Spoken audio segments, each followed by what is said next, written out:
Welcome to my channel Kathavadti. कहानी अच्छी लगे तो like subscribe share and comment जरूर करें। आज फिर एक बार आंखों के कोर गीले हो गए जब हम सफ़र ने ही दिल दुखाने वाली बात कह दी हो। तो अब नहीं तो कब समझेंगे मेरे दर्द, मेरी भावनाओं को। मुझे भी सभी की कही बातों से दुख पहुंचता है, मेरा भी दिल रोता है। पर कभी भी मेरे पति मेरी दुखती रग पर हाथ रखकर सहारा नहीं दिया, बल्कि हर बार मुझे ही सबके सामने गिराया। मेरे आत्मसम्मान की धज्जियां उड़ा दी हैं। ऐसा लगता है मानो मेरी कोई अहमियत ही नहीं है इस घर में, उनके जीवन में। यह कैसा प्यार है, यह कैसा सम्मान है जिसके लिए मैं आज तक तरसती रही। 10 लोगों के बीच एक बार सिर्फ मेरे भी तारीफ कर देते, झूठी ही सही कह देते। मेरी पत्नी का जहाँ सम्मान नहीं, मैं भी नहीं जाऊंगा। क्या हर बार एक पत्नी का ही कर्तव्य है कि वह अपने पति के सम्मान के लिए दूसरों के साथ रिश्ता ही खत्म कर दे? क्यों मेरे पति को मेरी तकलीफ का भान नहीं होता? इसलिए ना कि मैं चुपचाप समझौता कर लेती हूँ अपने आत्मसम्मान से।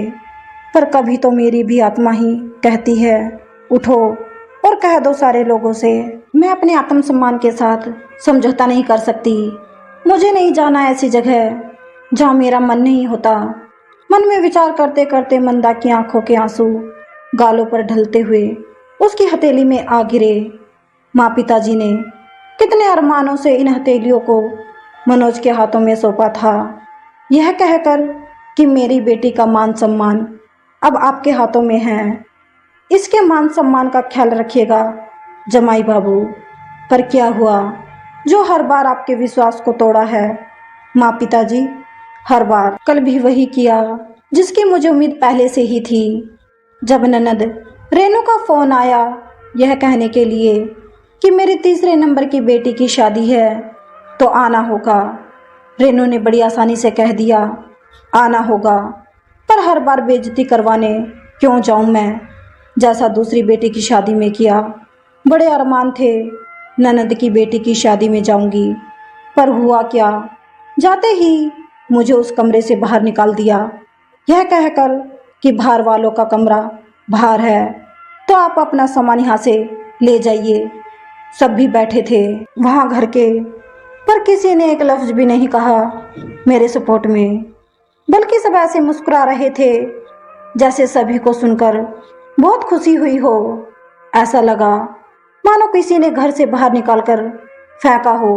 अरे क्या नहीं दिया हमने, उनकी 4-4 बेटियां हैं और सभी की शादियों में हमने पूरा ख्याल रखा अपनी ननद के मान सम्मान का, ताकि उनके ससुराल वाले उन्हें ताना ना दें कि उनके मायके वालों ने कुछ नहीं दिया। पूरे 1.5 लाख खर्च किए हैं उन सब की शादी में, और फिर भी मेरे सम्मान, मेरी इज्जत की ऐसी धज्जियां उड़ाई। क्यों उन्हें थोड़ी भी शर्म नहीं आई? दूसरी जेठानी देवरानी ने तो एक भी पैसा नहीं दिया, फिर भी उन्हें वह मान सम्मान मिलता है जिस पर मेरा अधिकार था। पर शायद इसलिए भी नहीं मिलता मुझको वह मान सम्मान क्योंकि मनोज को कुछ फर्क ही नहीं पड़ता मेरे मान सम्मान से। वह जो हुआ सो हुआ। मेरे पति उन्होंने तो रही सही कसर ही निकाल दी, यह कहकर कि तुम हो कौन, भाभी ही ना। पर वो भूल गए इसी भाभी की वजह से आज वह अपनी बहनों के घर में शान से खड़े हैं और अपनी मूंछों पर ताव दिखा रहे हैं। अगर मैं ना करूं यह सब तो सभी की इज्जत मिट्टी में मिल जाएगी, और इस बार मैं वही करूंगी। बहुत हुआ सबका ध्यान रखना, अब नहीं, अब तो मैं वही करूंगी जो मुझे मेरे आत्मसम्मान के साथ गौरव से खड़ा रखे।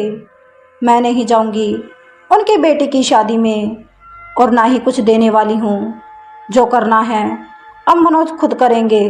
सब कुछ व्यवस्थित करके दे दो तो अहम 7वें आसमान पर होता है। अब मैं दिखाती हूँ अपना वजूद, अपनी अहमियत को।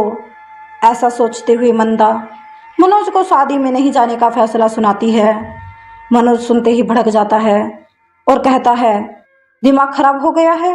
अरे लोग क्या कहेंगे, मेरी बहन को कितना कुछ सुनना पड़ेगा, सोचा है कभी इसके बारे में?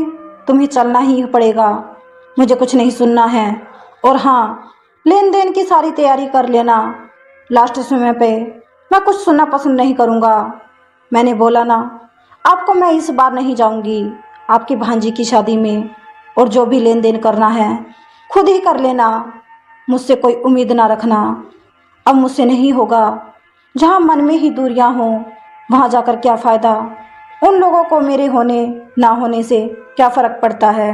मैं हूँ ही कौन, भाभी ना। तुम्हें हद से ज़्यादा सिर पर चढ़ा दिया है मैंने, इसलिए ऐसी बकवास कर रही हो।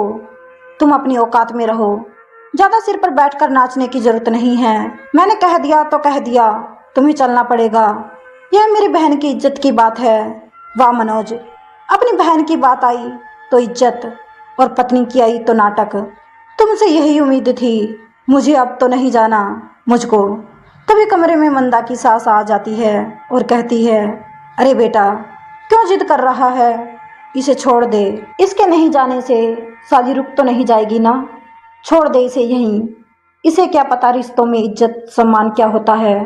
इसे तो बस मेरी बेटियों से दिक्कत है, जलती है यह मेरी बेटियों से, इसलिए तो ऐसे नाटक कर रही है। हाथ नचाते हुए उर्मिला जी कहती हैं, वाह माँ जी, आपसे भी यही उम्मीद थी। आपसे और बहू का पक्ष तो ले ही नहीं सकती। आप लोगों को कोई फर्क नहीं पड़ता, मेरी कहीं इज्जत हो या ना हो, जाने दीजिए। आप लोगों से बहस करके भी कोई फायदा नहीं। वैसे भी आप दोनों की लाडली जा ही रही है ना, तो उसी से करवा लीजिएगा सब कुछ। यह सब चल ही रहा था कि तभी मनोज की बहन और जीजा आते हैं। क्या बात है माँ, घर में काफी शोर हो रहा है। रेनू कहती है, कुछ नहीं, बस बहू का ड्रामा चल रहा था। और उर्मिला जी मंदा पर कटाक्ष करते हुए कहती हैं, कौन सा ड्रामा माँ जी। विपिन जी उर्मिला से हंसते हुए पूछ रहे हैं। अरे कुछ नहीं, वही जो रोज होता है। कहती है आपकी बेटी की शादी में नहीं जाऊंगी। उर्मिला जी फिर ताना मारती हुए कहती हैं। तभी रेनू मंदा के पास जाती है और कहती है, भाभी खासकर आपसे ही मिलने आई हूँ और शादी का न्योता देने आई हूँ। मुझे पता है आप मुझसे नाराज हैं और नाराजगी होनी भी चाहिए। मैंने गलत किया आपके साथ, मुझे माफ़ कर दीजिए भाभी। मुझे अपने किए का भान है। मैं जानती हूँ मैंने आपके साथ बहुत बुरा किया। मुझे ऐसा नहीं करना चाहिए था। अपनी बेटी की शादी में दूसरों के बहकावे में आकर न जाने आपको क्या क्या कह दिया। आपने मेरी बेटियों के लिए और मेरी इज्जत का कितना ख्याल रखा, और मैंने उसे भूलकर आपका अपमान कर दिया। जहां आपको सम्मान मिलना चाहिए वहां बेइज्जती सहनी पड़ी। मुझे माफ़ कर दीजिए भाभी। मैं वादा करती हूँ आज के बाद कभी आपका अपमान नहीं करूँगी और ना ही किसी को करने दूंगी। कहते कहते रेनू रोने लगती है। रेनू को रोते देख मंदा भी भावुक हो जाती है और रेनू को गले लगाते हुए कहती है, अब बस भी कीजिए, रुलाएंगी क्या। कभी कभार दूरियां हो जाती हैं, पर अपनी गलती का एहसास करके माफ़ी मांग लेने से सब ठीक हो जाता है और रिश्ते फिर से नज़दीकियों में सिमट जाते हैं। और ऐसा हो जाता है, भला भांजी की शादी हो और उसकी मामी हाजिर ना हो। रेनू की आंखों से आंसू पोंछते हुए मंदा कहती है। तभी वह नंदोई जी भी आ जाते हैं और कहते हैं, अरे वाह, नाचेगा कौन, भाभी ही ना। तुम भी रेनू कुछ भी। भाभी नहीं जाएगी तो मैं खींच कर ले जाऊंगा अपने साथ, इसलिए तो आया हूँ। पीछे से मनोज भी आकर विपिन जी के सुर में सुर मिलाते हुए कहता है, हाँ मंदा, तुम्हारे बिना मेरा क्या होगा। तुमसे ही तो शादी की रौनक होगी। मुझे भी माफ कर दो ना, जाने गुस्से में क्या क्या बोल दिया तुम्हें। फिर मनोज कान पकड़कर सॉरी कहता है और दूर से उर्मिला जी यह सब देख कर मुस्कुरा देती हैं।